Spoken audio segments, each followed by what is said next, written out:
The overall goal of this experiment is to investigate the frequency effect of Chinese characters and words by combining the lexical decision task and the naming task.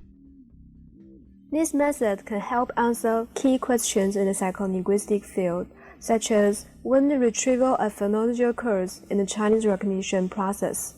The main advantage of this procedure is that researchers can obtain a more complete and precise picture of character or word recognition by comparing results from two texts. Visual demonstration of this method is critical because constructing the pseudo characters is difficult to learn due to the structural complexity of the Chinese character.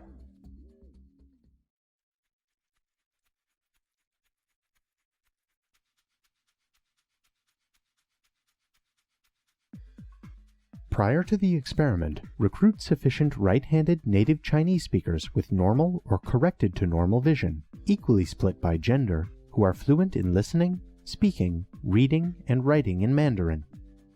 Note that they will not perform the experiments all together.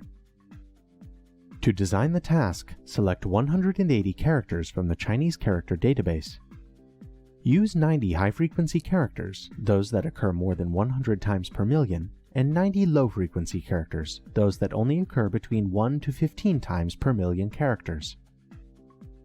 Ensure that the characters contain 3 regularity types: regular, in which the phonetic radical and the character share the same pronunciation; irregular, in which there are differences between their pronunciations; and non-phonogram, in which the character cannot be defined as a phonogram. Next,